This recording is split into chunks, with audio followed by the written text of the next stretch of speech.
बिस्मिल्लाहिर्रहमानिर्रहीम। अस्सलाम वालेकुम। उम्मीद है कि सब खैरियत से होंगे। आज मैं आप लोगों के लिए एक बहुत ही ज़बरदस्त सी बैंगन की रेसिपी लेकर आई हूँ, जो कि हम बहुत ही डिफरेंट स्टाइल में बनाएंगे। मैं ये गारंटी से कहती हूँ कि आपके घर में अगर कोई बैंगन शौक से नहीं खाता तो वो भी शौक से खाएगा और इंशाल्लाह दोबारा आपसे फरमाइश पर बनवाएगा। तो बिना वक्त ज़ाया किए हम डिफरेंट स्टाइल में ये मज़ेदार से बैंगन बनाना शुरू करते हैं। तो सबसे पहले हम बैंगन का मसाला तैयार कर लेते हैं। इसके लिए मैंने हाफ टी स्पून हल्दी पाउडर, 2 टीस्पून मैंने ली है सुरख मिर्च, हस्बे जायका नमक, 2 ही टीस्पून मैंने ली है धनिया पाउडर और हाफ टी स्पून मैंने लिया है गरम मसाला पाउडर। इन सारी चीज़ों को हम अच्छे से मिक्स कर लेंगे।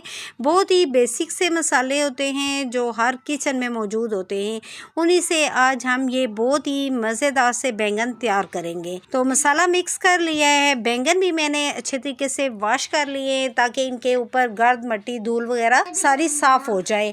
तो बैंगन जो है वो थोड़े दरमियाने साइज़ के हों। बहुत बड़े बड़े बैंगन से ये रेसिपी इतने मज़े की नहीं बनती।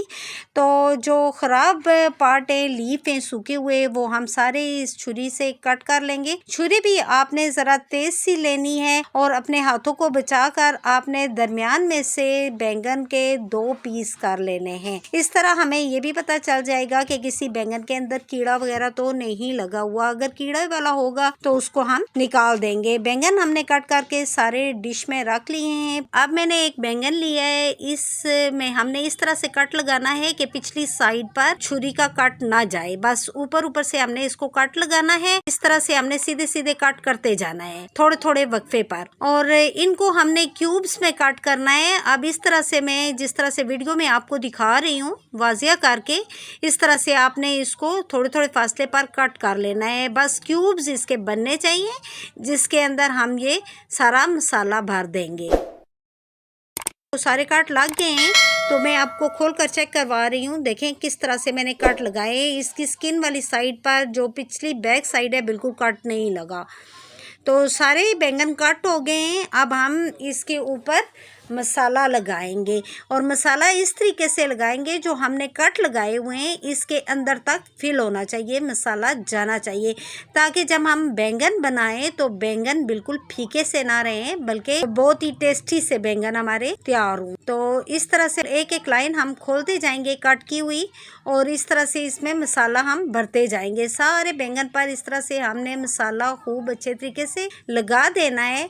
और लगाने के बाद देखें सारे बैंगन के ऊपर इसी तरह मैंने मसाला लगा लिया है। अब एक पैन में थोड़ा सा 1 टेबल स्पून जितना ऑयल हम लगाएंगे और ब्रश से सारी जगहों पे उसको फैला देंगे।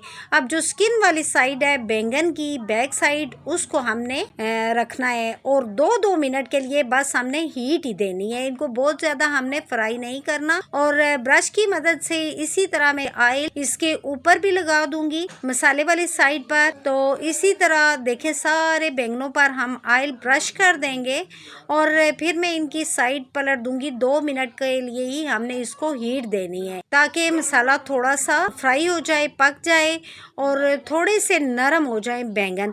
बैंगनों की एक खासियत ये भी होती है कि ये बहुत ही जल्दी जो है नरम हो जाते हैं। तो बैंगन फ्राई हो गए हैं। तो जो डंडी मैंने रखी थी उसका बड़ा एक फ़ायदा है कि मुझे कोई चिमटा या कांटा नहीं लेना पड़ता, उसी से हम पकड़कर इसको डिश में निकालते जा रहे हैं। देखें सारे बैंगन मैंने फ्राई कर लिए हैं। अब इसी पैन के अंदर बैंगन का मसाला भी हम रेडी कर लेंगे।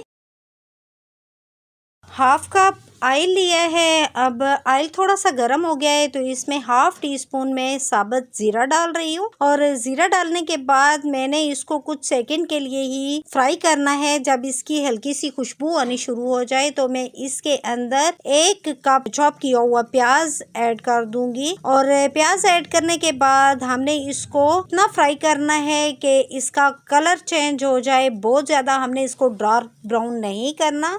जब इसका कलर चेंज हो जाए प्याज का तो मैं इसमें 1 टेबल स्पून लहसुन और अदरक का पेस्ट डाल दूंगी। और अदरक और लहसुन का पेस्ट डालने के बाद हमने इसको थोड़ा सा भूनना है क्योंकि लहसुन का कच्चापन जो है वो ख़त्म हो जाए। हाफ टी स्पून हल्दी पाउडर, 1 टीस्पून धनिया पाउडर, 1 टीस्पून सुरख मिर्च पाउडर और हस्बे जायका नमक इसमें ऐड करेंगे।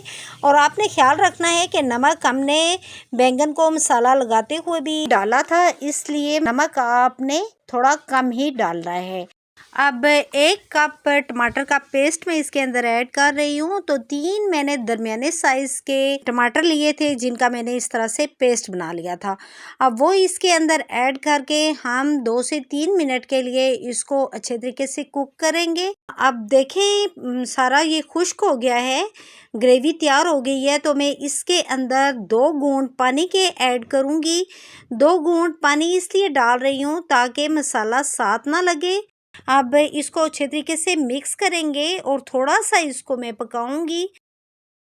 थोड़ा सा पकाने के बाद मैं इसके अंदर बैंगन ऐड कर रही हूँ। बैंगन की पहले बैक साइड है वो हमने रखनी है, फिर हमने सीधी साइड रखनी है। इसी तरह हमने इसको थोड़ी थोड़ी देर के बाद उल्टे पलटते रहना है।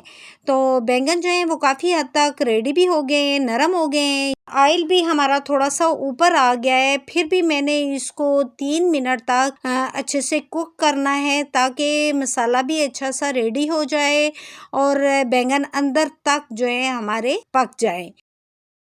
तो इस तरीके से फिर मैं दोबारा से इनको बैक साइड से रखूँगी और पास खड़े होके हमने ये सारा करते रहना है। 2-2 मिनट के लिए हमने इसको कुक करना है मीडियम फ्लेम पे।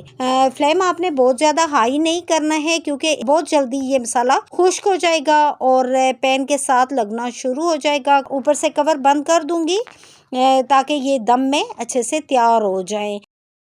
तो तकरीबन बैंगन हमारे रेडी हो गए हैं, ऑयल ऊपर आ गया है। तो हरी मिर्चें वो मैं साबुत इस तरह से कट की हुई इसके अंदर डाल दूंगी। थोड़ा सा हरा धनिया इसके ऊपर डालेंगे। तो माशाल्लाह से बैंगन बहुत ही मज़े के तैयार हो गए हैं। उम्मीद है कि आपको मेरी आज की ये रेसिपी पसंद आई होगी। मेरी ये रेसिपी पसंद आए तो मेरे चैनल को सब्सक्राइब करें, वीडियो को लाइक और शेयर लाजमी कर दें। इसी के साथ इजाज़त चाहती हूँ। अल्लाह हाफिज़।